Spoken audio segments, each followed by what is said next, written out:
Hello and welcome to my second CPD Coffee time. In this session, we're going to focus on understanding and managing anxiety in children and young people.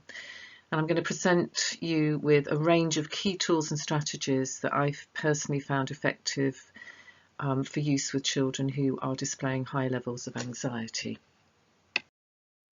Some of you will be aware of my background and the fact that I am currently working as an educational and child psychologist, having previously been a teacher and also a therapeutic supervisor. But my passion is in producing and working with colleagues to produce a range of different resources which focus on supporting the mental health and well-being of children and young people. Many of my publications can be found via the Nurture UK website, which is my charity of choice. I totally believe in this whole concept of nurture, and at this current time with this COVID pandemic ongoing, it's clearly more essential than ever that our children are effectively nurtured. I also write extensively for Hinton House publishers, and many of the tools and strategies that I'm going to present in this session today are taken specifically from the Essential Resilience and Wellbeing Toolkit for early years, alongside bouncing back and coping with change. So hopefully anything that I'm presenting here you will be able to find or access in one or other of these publications. At the outset, I just want to flag up that I'm very, very conscious of the fact that we are living through a global pandemic in terms of COVID-19. So from my perspective as a psychologist, what really matters now is that we all know and are aware of how to manage our own well-being as effectively as we possibly can. This is the time when we really know that we need to be able to do this if we are going to effectively support and nurture our children, not just those who are more vulnerable or who have existing mental health conditions, but all our children who are having to live through and navigate what is going to be an increasingly strange and new normal. So basically today I'm going to attempt to clarify some of the current issues very briefly, because I know that there's an awful lot out there in terms of people's concerns around COVID-19 and plans for transition back into schools. I'm going to think about anxiety and the impact that that has on learning and emotional well-being overall, and identify some of the ways in which that might be displayed. I'm also going to highlight the need for trauma-informed approaches and reinforce the need for us all to be able to manage our own anxiety in order to support children and young people we care for. I'm going to highlight some of the key tools and evidence-based strategies that we can use both with individual children and young people and with groups.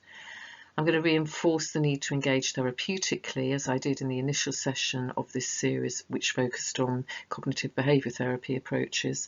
And I'm also going to highlight some key useful resources again, which will be helpful for both whole school training and for interventions at both an individual and group level.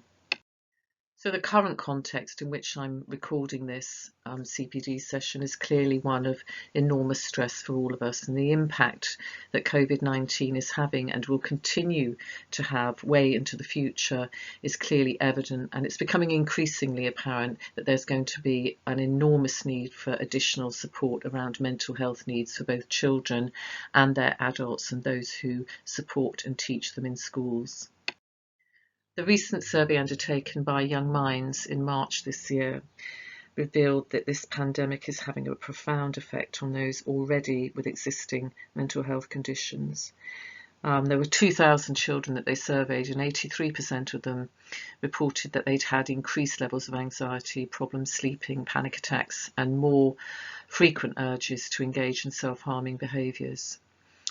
So clearly this is evidently a concern and ongoing. So these more vulnerable children and young people are going to need a huge amount of additional support on transition back into school in particular, I feel. However, I think it's also important to point out the COSPACE study at the University of Oxford highlighted the fact that 1/5 of children didn't really feel safe to leave their homes, which is totally understandable given the focus on this in the media and the concerns around the track and trace and the lack of any kind of vaccine currently. They're frightened to leave their homes, not safe at all, and they're frightened of their parents leaving their homes too. However, conversely, I think we need to just factor this in at the outset, that would suggest that 4/5 of children are actually okay. And I think we mustn't lose sight of the fact that there is a lot of resilience, that human beings, all of us, can adapt. Even when things are really, really difficult, we have that kind of flexibility and resilience to do that, and that's how we survive as a species. So I think we need to just factor this into our thinking, whilst also not ever underplaying the fact that this is a hugely stressful time for all of us, and that those with existing difficulties are going to find this even more hard to navigate. A conversation I overheard in my early morning walk, which I have talked about a lot in recent weeks, because it did strike me as very sad and very concerning, was a little boy walking up the hillside with his mum, his younger sibling. I was happening to kind of come down the hill as I passed them, so I was walking quite slowly because I wanted to hear this, and I wanted to hear what she was going to say in response to the fact that he said, I don't want you to go to work in case you get the virus. And she said she was an essential worker, I've got to be there. And his concern straight away is, but you might die. And she says, quite honestly but gently, we'll all die someday, darling, but I'm being really careful, so you mustn't worry. But what he's saying here is, I feel sick when you go. Separation anxiety is setting in here. You might not come back. I think we should all just stay at home. It's safer. We can't be safe anywhere else. So there's a huge amount of stress and anxiety, and some of this is going to be complex and ongoing. Professor Barry Carpenter, who is the Professor of Mental Health in Education at Oxford Brookes University, said that there are going to be 5 losses that children will have experienced at this time. There are those of routine, structure, friendship, opportunity and freedom. And in his view, these can trigger the emergence of emotionally based school refusal, anxiety behaviours, trauma and bereavement in any child. And I think this is absolutely true. There is a level at which children have been denied access to friends, and particularly those with mental health difficulties, who really do tend to need that peer support group in a physical sense. So I think that the increase in anxiety will be significant for those young people in particular, but all our children will experience a certain amount of trauma and will have feelings of great loss and anxiety as a direct result of this lockdown period and the new adjustments to this socially distanced future that they are going to have to manage in the school context. This is why I feel that there is a definite need for a trauma-informed approach, which actually provides safety first and moves away from any erroneous behaviourist approaches to behaviour management, which is so damaging for those with trauma and who have experienced developmental trauma in particular. But also I think now for all our children, this is not something that we need to be adopting. We must have a trauma-informed approach, putting safety first, nurture at its heart, ensuring that children have the capacity and ability and resources to self-soothe before they're able to engage in academic learning. We need to be very, very clear that all of us now need to understand how to support children and young people to self-regulate and manage anxiety. This is no longer just the job of the therapist or the mental health lead in school. All of us need to be able to engage in this way more therapeutically and have these skills at our fingertips. So hopefully this session, with its focus on anxiety and ways to manage anxious children and their feelings and ways to support them in managing these anxieties themselves, will be something that all of us can take on board as we have to navigate this new normal of being socially distant but hopefully emotionally together. And I think this is really, really important. I'm not so sure I like the term socially anymore. I think there's something about we just need to be physically apart but emotionally together, and that needs to be the mantra in schools now. And the focus actually primarily on well-being and building up children's resilience, building up staff resilience and a sense of safety. What's going to be important now is that we answer these anxious questions children have with absolute honesty. We've got to be authentic and tell the truth, and that has to be consistent. The messages that we give them, it's got to be facts, not fiction, and we need to make time to enable them to talk. There needs to be daily check-ins. And we need to take the emotional temperature of the class at the start of each session, not dismissing questions, thoughts or emotions. So something about us all becoming much more curious in order to help the children to analyse their thinking and gently challenge and reframe anything that is just factually incorrect. As I said previously, safety and nurture now have to be paramount.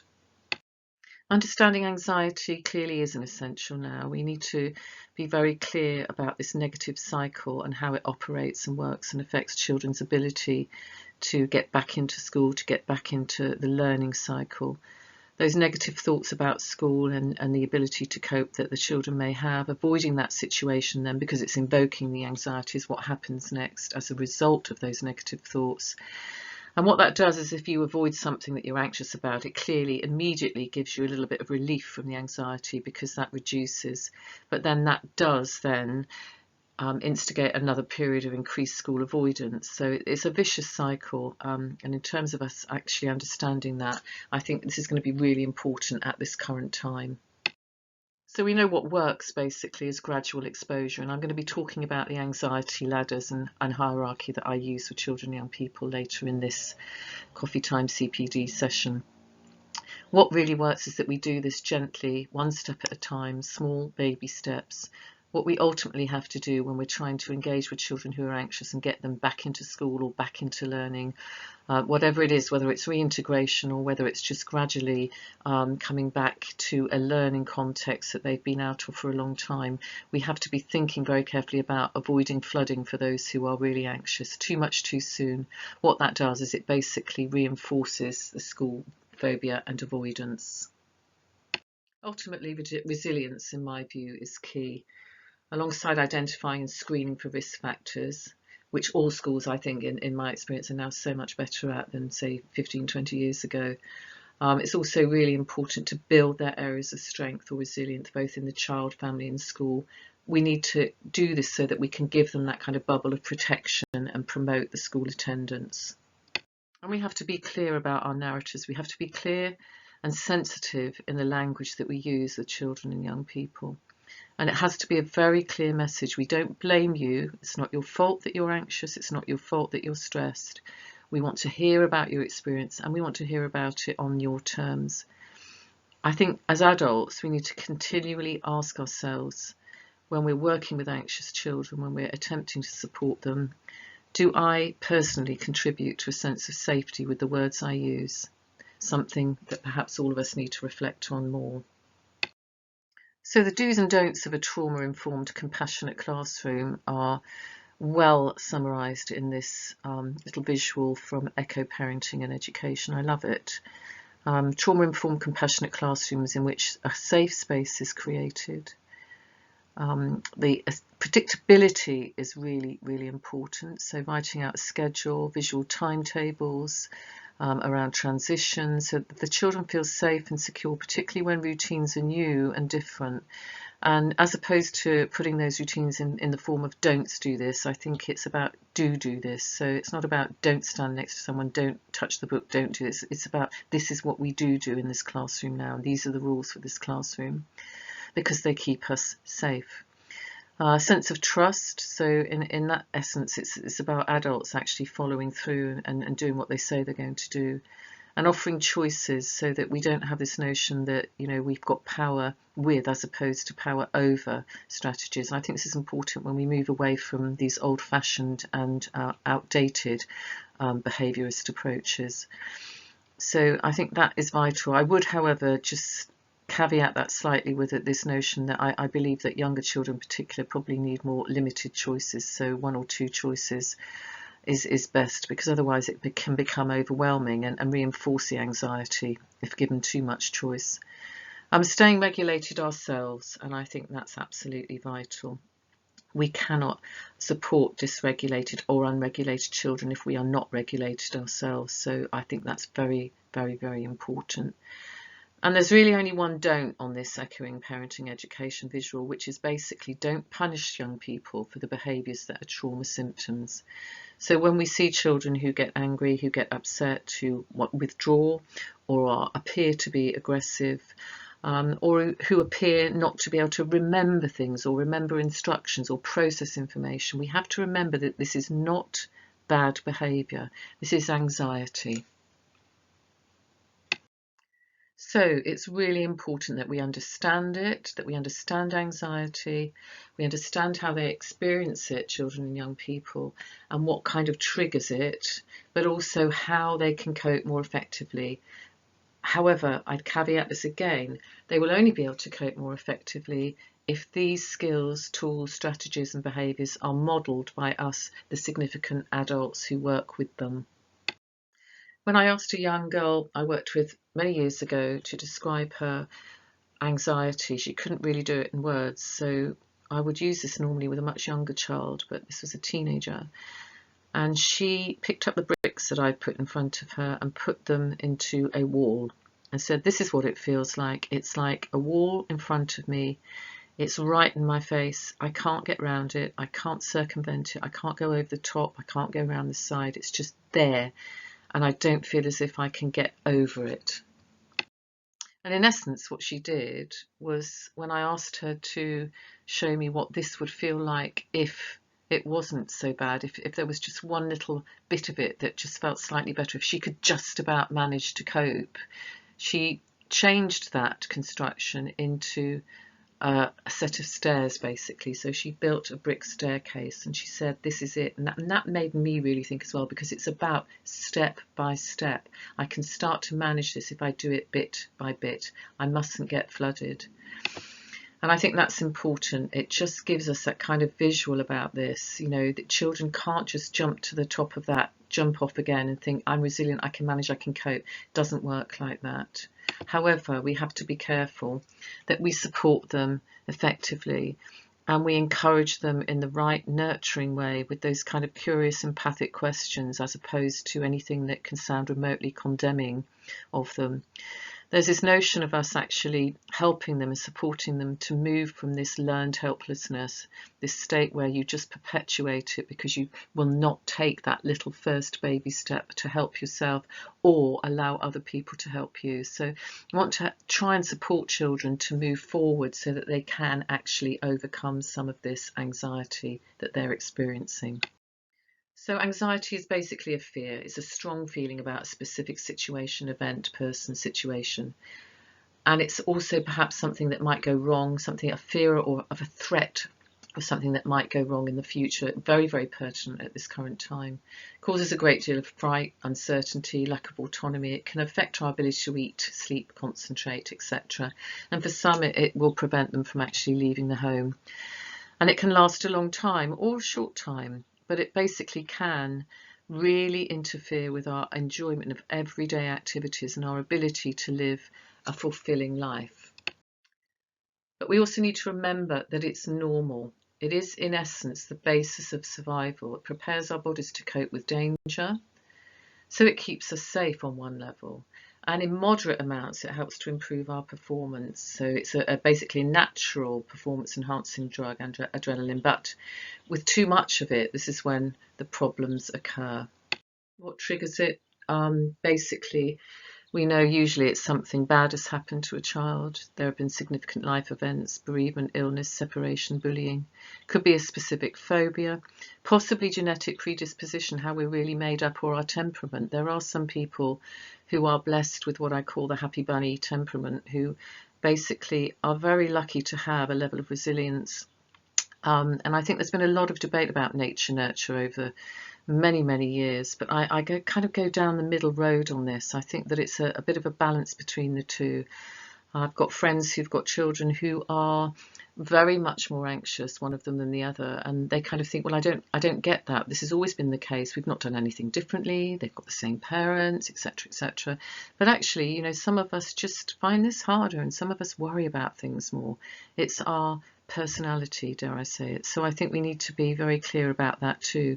And again, let's not blame. Let's think more about differentiating. Some people need a little bit more kindness, a little bit more support. Let's not underestimate that.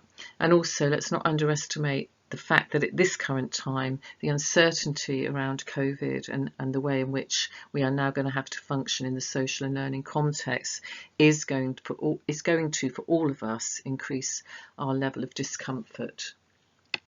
So there are times when we look at a child's behaviour, as I said earlier, and we can think to ourselves, oh gosh, is this behaviour, is this anxiety? I think be very, very clear, we're going to see much more of the behaviours that some people might have perceived as challenging when actually they are behaviours which are exhibited as a direct result of a child feeling anxious. So sometimes it will be anger. And I think this flight-fight response leaves the child very angry, and there's no way that they can at times feel that they can communicate that anger. Difficulties with sleeping, they might appear to be defiant, but that's about control. If you feel out of control, you're frightened, so it might come across as defiance. Chandeliering, so someone who apparently is very calm on the surface will fly off the handle for no reason.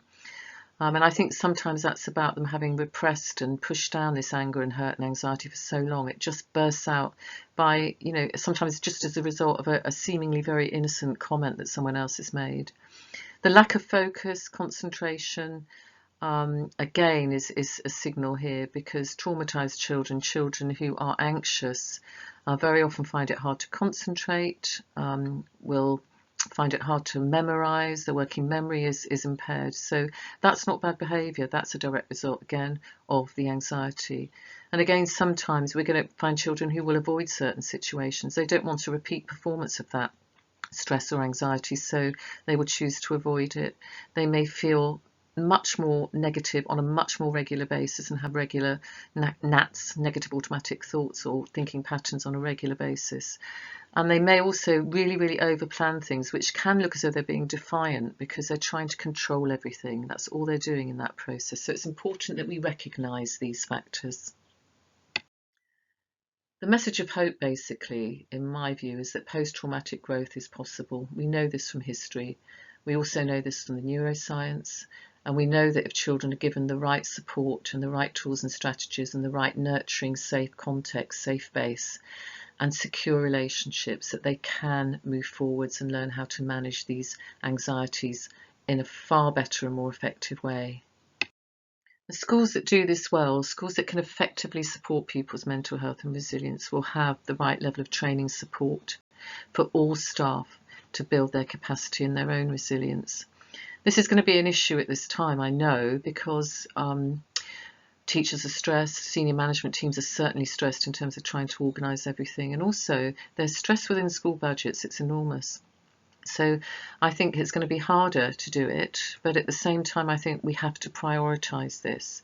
And one of the most significant rationale for me in developing these free CPD sessions is because I'm very well aware of how tight the budgets are. And if this in any way, my sessions can in any way support school-based staff to continue to provide a culture and a climate and a context that builds positive mental health and resilience, then I think it will be job done as far as I'm concerned. What these schools also have are good support networks that enable pupils to develop social relationships. And again, the new normal around social relationships is going to be much more virtual, and we're going to have to think how we do that and how we promote that and be much more creative. The teaching and learning develops resilient learners. The curriculum teaches the skills they need, including social and emotional.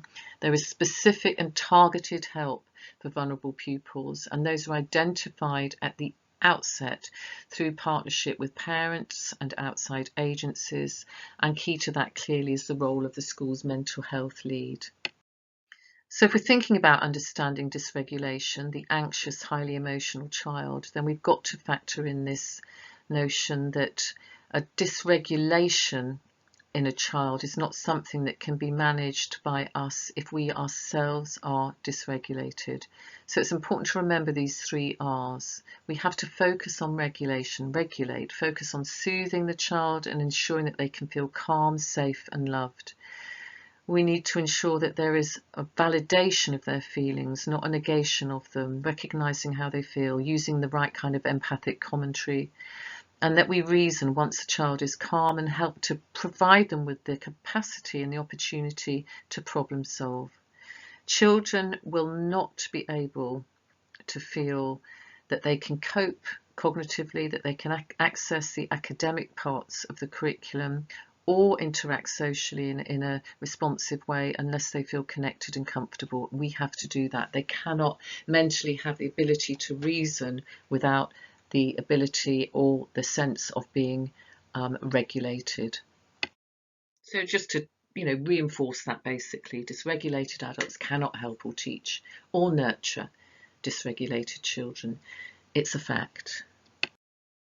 So where do I start? One of the reasons I introduced this series of coffee CPD sessions with cognitive behaviour therapy approaches is because I'm really a firm believer that we need to start with what's going on in kids' heads. We need to start with what's going on in our own heads. And we need to be able to recognise the way that we think influences how we then feel and behave. We need to be able to understand those links. So the negative cycle here, which I presented in the last session also, is around I'm thinking I'm rubbish at maths, I feel anxious, sick, shaky during the test. So what happens is I freeze. I go into freeze mode. That therefore then gives me more evidence to show you, miss, that I'm rubbish at maths.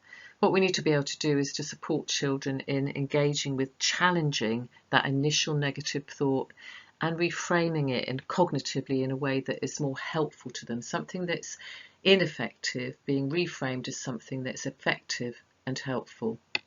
So supporting children to understand their negative thinking and when they are engaging in ineffective thinking is vital at the outset when we're dealing with anxiety, given the fact that anxious children will have more negative periods of negative thinking, on a daily basis. So we need to understand this notion of all or nothing thinking. So I'm not perfect, therefore I failed. I either do it right or I'm not going to do it at all. The mental filter, only paying a certain types of evidence any attention. So just noticing the failures, not seeing the successes. Jumping to conclusions, mind reading, fortune telling, overgeneralizing. So nothing good ever happens, which is not the truth. It's actually clearly not the truth. But when we think like this overgeneralizing is something that anxious children will engage in a great deal. So very, very much more overly broad in the conclusions that we draw from a specific situation. Disqualifying the positive. Okay, I only got 20% in that exam, or say I only got 98% in that exam. It's not 100, it's not good enough, so it doesn't actually count. Magnification or catastrophizing, so blowing things out of proportion is the final, I think, of these 6 thinking errors. A strategy I use is this notion of red thoughts versus green thoughts. So the red thoughts are the negative ones and the green ones are the powerful ones. And what I'll do is I'll go through them with children and actually articulate them with them and say, things like I'm dumb. But actually the powerful thought could be, but I'm okay at lots of things. I give up. If I try, I'll get better. Okay, a bit of growth mindset there.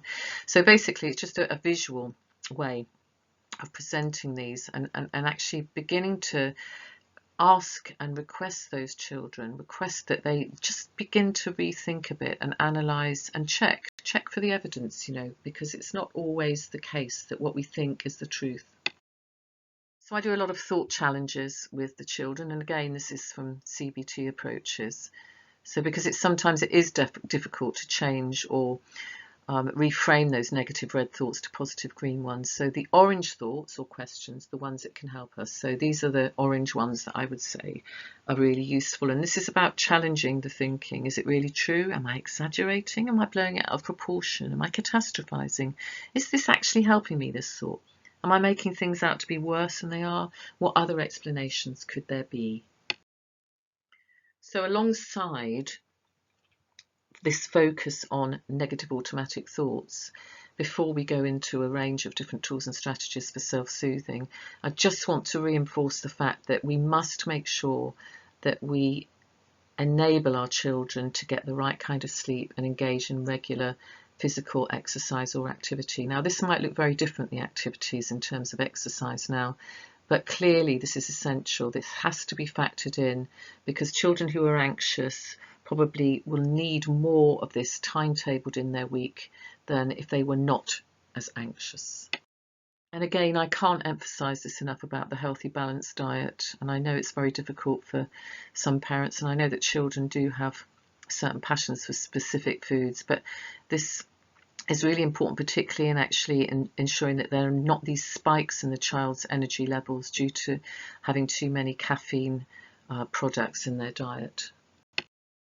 In the second half of the session, focusing on anxiety, I'm going to just take you through a range of different tools and strategies, skills training that I would use if I was working with children who have anxiety or anxiety disorders. And we're going to look at deep breathing, mindfulness, breathing exercises, noticing exercises, grounding, progressive muscle relaxation, visualization, and systematic desensitization, which I've already talked about, alluded to earlier in terms of those little steps. Cognitive restructuring, thought-stopping activity scheduling, problem solving. I'm going to introduce you to the Apple technique, which I think is pertinent for us as adults too. And at the end of this, happiness boosters. Now, I'm going to do a whole session later on positive psychology, so I'll be doing a lot more of that, but I really think these are important, so I've included them here because I think they should form part of any program or intervention for a child with anxiety. So deep breathing, very, very simple, just breathing from the stomach as opposed to the lungs. Immediately that we do that very deep breath where we then instantly begin to get this calming inside ourselves because we're focusing so heavily on that. And I think that can be used during many stressful moments, particularly exams or just trying to relax, basically, when we're being flooded with anxious thoughts. But it can be used in class without anyone really noticing, so that can be quite helpful. Quiet mind versus quiet mind, busy mind versus quiet mind. Busy. That's what I said at the outset. How do we help people with busy minds, with those thoughts racing and racing? And I think mindfulness here is something that many children, young people are now benefiting from. In essence, I feel that just starting with being aware of body sensations is a good way to start with mindfulness. It works with children of all ages, and that's just focusing directly on the sensation. We're immediately brought into awareness in the present moment. So I think it's really important just experiencing it for ourselves. We can take a pause in our reading and try following this exercise. So say, just place your hands now in front of your eyes, your palms towards you, and hold them there just for a few moments. And just notice any tingling sensations in your fingers and palms. A very simple strategy to use. This mindful train track strategy is, I would say, just to caveat mindfulness here, is that it does work extremely well for many children, young people, and it may form a significant part of some people's toolbox. I think if you're going to be mindful, you have to practice it on a daily basis. I think basically this has to be something that you live and breathe, in my view. And for some of our children and young people who have high levels of anxiety, it may not be appropriate. Some of the children I have spoken to who are on the autistic continuum, for example, have said they can't do it. They find that actually what it does is it can re-traumatize them to a certain extent, and they can feel some symptoms returning. So it also, for some of them, has reinforced the fact that they can't do it while they're in a group context in the whole class, and they're looking around and it makes them feel inadequate and reinforces the fact that they're different. So I think just factor that into your thinking here. The breathing exercises, again, very straightforward. There's ball breathing, so holding a ball in your right hand, inhale as you squeeze the ball and exhale as you release it. Straw breathing, the birthday cake, hand breathing, all of these strategies, very useful. I love hand breathing with little ones. So tracing your fingers one at a time. So as you trace your little finger, you count up to 5 as you breathe in. You breathe out, you count to 5 again, then you breathe in, you count to 5, you breathe out, you count to 5, but you're tracing your hand. And by the time you've traced your hand, hopefully that will have grounded you more. Another form of grounding are noticing exercises, so to center yourself and connect with the environment. So we can do this throughout the day at any time, just when you feel that you're getting caught up with your feelings and you're feeling that little bit of anxiety gnawing away. It's about just saying, okay, what can I see here? My photo mindfulness. What do I want to taste? Can I taste something? What's that flavor? What are the sounds in this room? What am I hearing at this moment in time?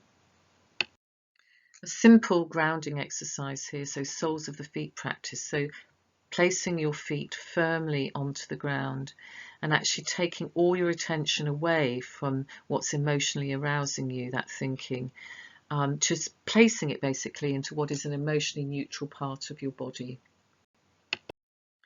Another simple grounding exercise, so just focusing your attention on the moment in front of you by taking the time to notice 5 things you can see, 4 things you can feel, 3 things you can hear, 2 that you can smell, and 1 that you may be able to taste.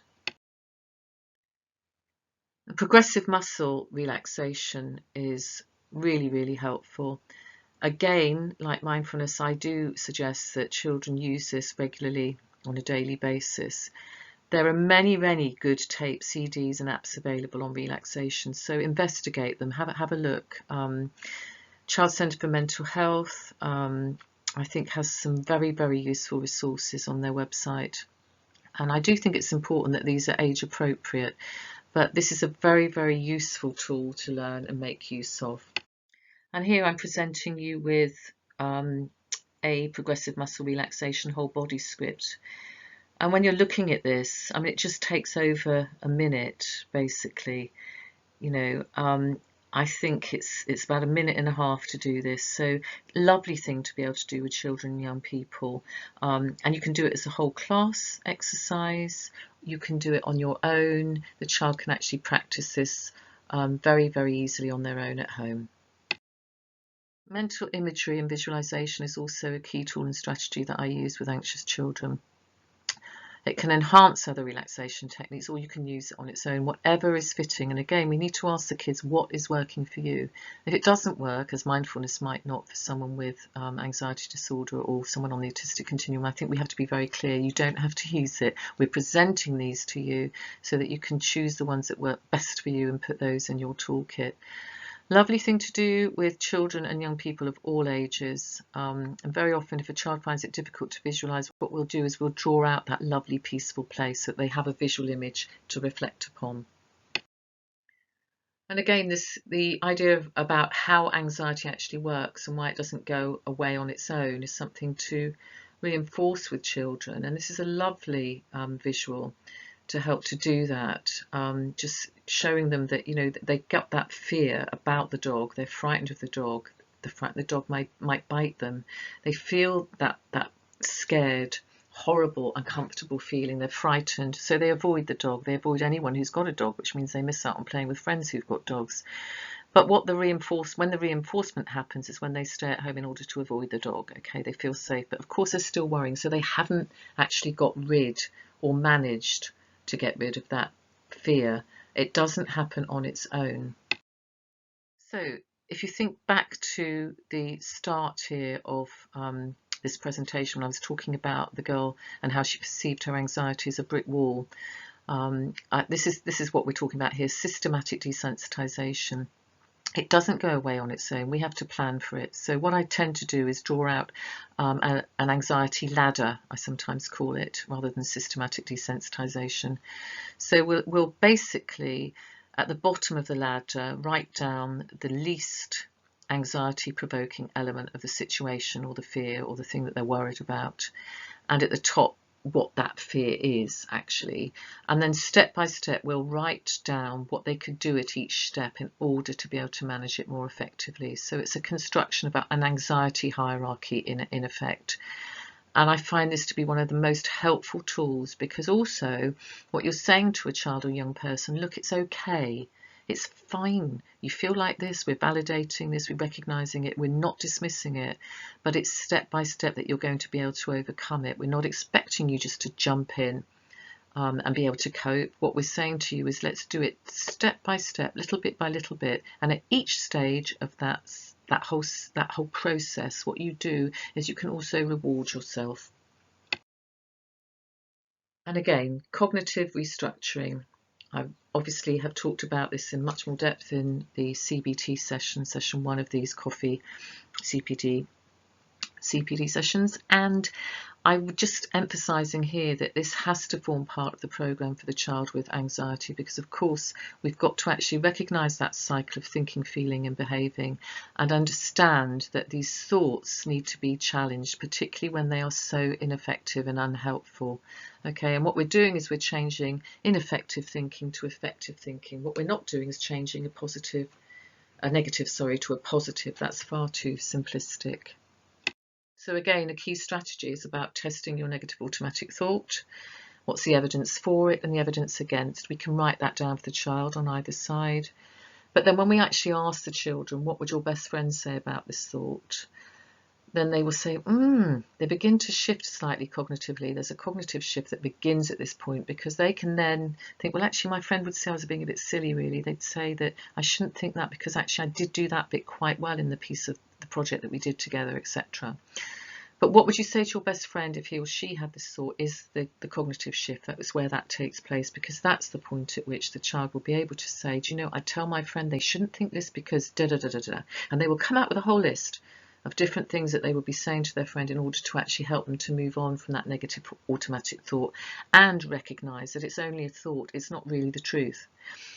The idea, of course, is that when you reflect on this with the child, you can actually look at it and say, well, hey, this is perhaps what you should be saying to yourself. This should be your script, your personal script that you use next time you have that negative automatic thought. So let's write it on a little memory card, a post-it, or in your journal.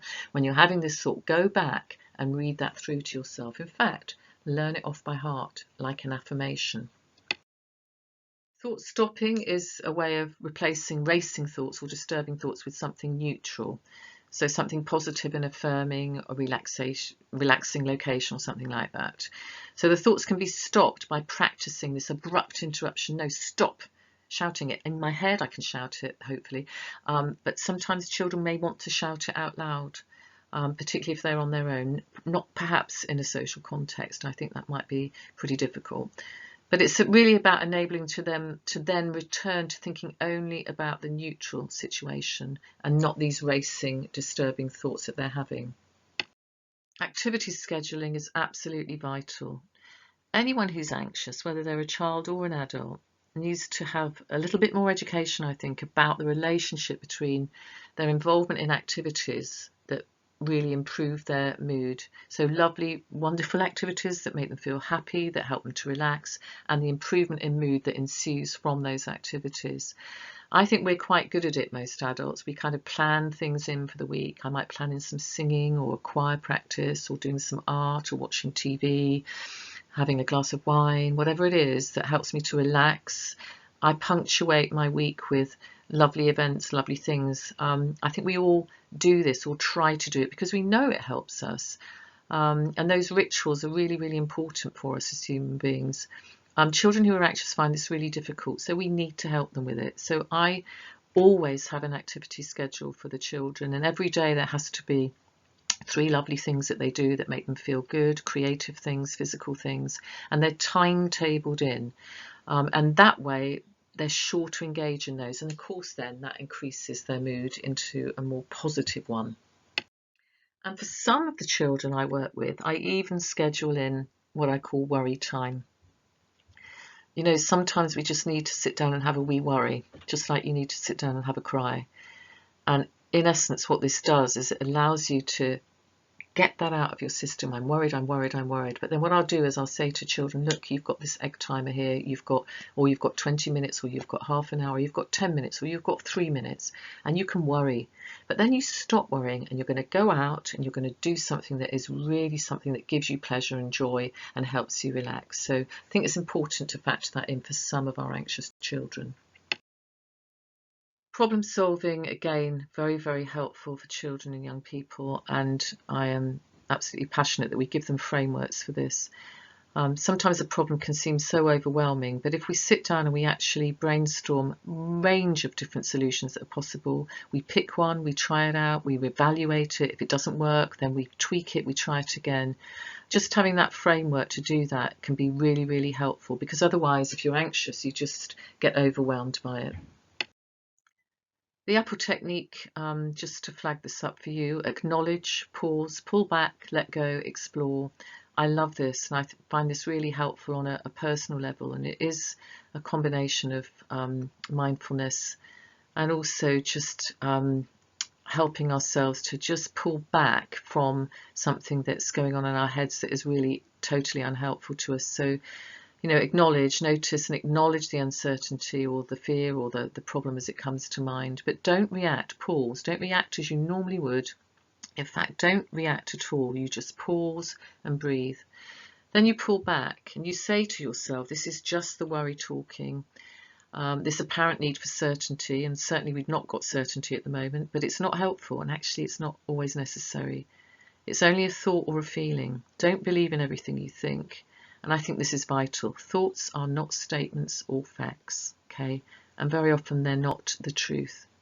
Then we let go of the thought or feeling. You know it's going to pass. You don't have to respond to them. You might imagine them as you would if you were engaging in a mindfulness session, be thinking about them floating away in a bubble or a cloud, but you don't have to respond. And then once you've let go, you just simply explore this present moment. Because at this point in time, once you've let go, everything's okay, all's well. You can just notice your breathing and the sensations in your breathing. Notice the ground beneath you, so feel grounded.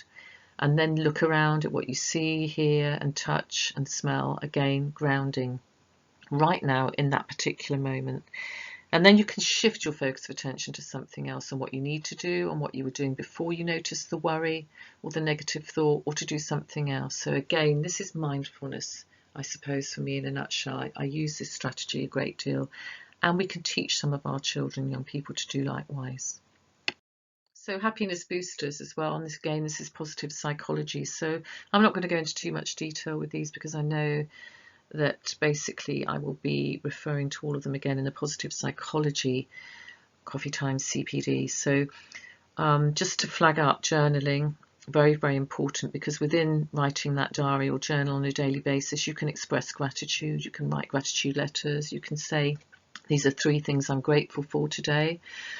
You can also record 3 kind acts for other people, things that you're going to do for others, so volunteering, etc. I think that's important too, so that we move the focus from ourselves to others, so we don't become self-obsessed.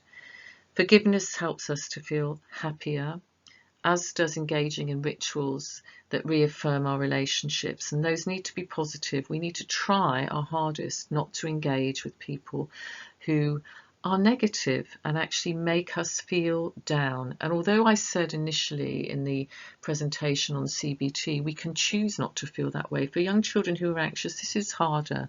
So it's very, very important that we support them and just surrounding themselves by people who are positive and help to reinforce their good aspects and reinforce their self-esteem and overall sense of well-being. So in summary, just top tips for us as adults, basically, working with children who are anxious, displaying anxiety.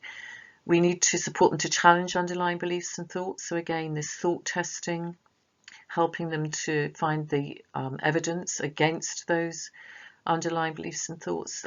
They need a lot of support to do that, and we need to model that for them too. Supporting them to accept uncertainty is key.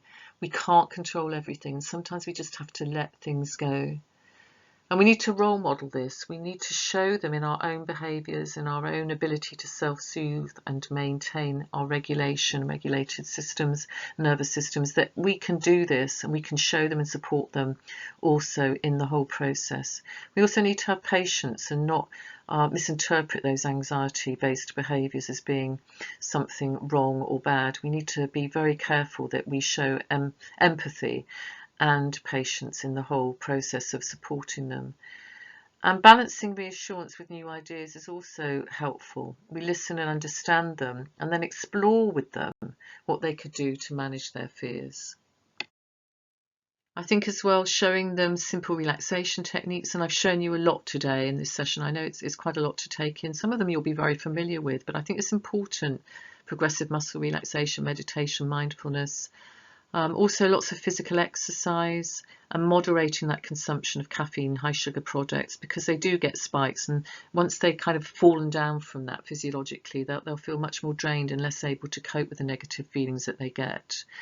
making time for things that they enjoy, so that activity scheduling, that timetable of fun activities is vital, and helping them by using that anxiety ladder to face things that they fear step by step, nurturing all the way, safety first, nurturing all the way, and encouraging them to seek help. And we need to make sure that they're not frightened to do that. They know it's okay. It's okay to say, I'm not okay. So all the resources that I've alluded to today, you will see them here on this slide. I would say that many of the relaxation strategies and the anxiety management strategies have been directly taken from the Essential Resilience and Wellbeing Toolkit for early years and from Bouncing Back and Coping with Change, both from Hinton House. Unashamedly presenting them here along with the 60 mindful minutes, because I know how difficult it is to recreate the wheel, and schools are crying out at the moment, I think, for user-friendly evidence-based resources that really do work, that they doesn't cost a fortune, but also that they can use quite easily as non-therapists, as non-specialists. Also, you'll be aware there's a huge amount of literature, lovely stories about worrying and about how to manage it, and these are lovely. I think it's very, very important, particularly for younger children. So it's a couple of slides here. And mental health apps that I would recommend, along with these are recommended by Elemental Health Limited, and I'm really very keen that children's mobile devices are used as support mechanisms more than anything else now. So I mean, I know that there are lots of things that they're doing online. I know there are lots of things that they're accessing in terms of TikTok, WhatsApp groups that aren't particularly helpful for them always, but there are lots of things that are really useful, and I think it's worth investigating and downloading some of these if you find them helpful and the child responds appropriately. And also I would flag up this Wellbeing Toolkit for Mental Health Leads from Hinton House, because I think the mental health lead in school is going to become a very significant role over the next few months and years. I hope so, and I hope they all become part of the SLT in any school. But I also think they will need to have resources that are really, really good, well written, well researched, evidence-based, that they can use to ensure that staff feel competent to engage more therapeutically with children and young people. And I think that this is a resource with these 20 CPD sessions that will really provide that baseline for them going forwards.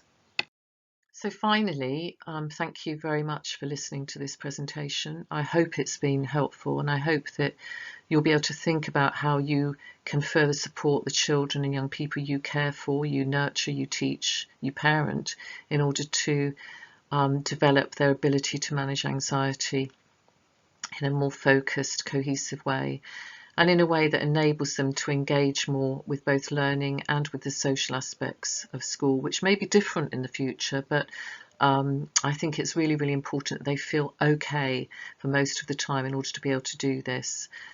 Keeping your head right is hard work, in my view, for some of us. It's harder for some than it is for others, as I said earlier, but all of us would benefit from developing a wellbeing toolkit for ourselves, including strategies that really work for us. And it won't be the same for all of us. It's not one size fits all here. So you might want to have a think about how you support your children, which children may need more, which children may need less, but which children may need a specific bespoke intervention from a clinical specialist. So obviously the school systems should be able to support that process at the outset when children come into school and when they return after this lockdown period that we're currently in. But thinking about the implications for staff roles and training in particular is something that you might be now considering. So do make reference to the Wellbeing Toolkit for Mental Health Leads in this process. I would thoroughly recommend it. Thank you for listening, and hopefully I'll be looking forward to our next session. Here are my details, my email address, my Twitter. I would be very, very happy to receive emails, to receive queries, etc. And hopefully you will be able to join me in the next sessions. I'm planning a very wide-ranging set of CPD sessions here, and hopefully this will enable you to begin to process and think about a range of key tools and strategies that you can use really effectively and easily to support the well-being of your children and young people. They've never needed it more. Thank you.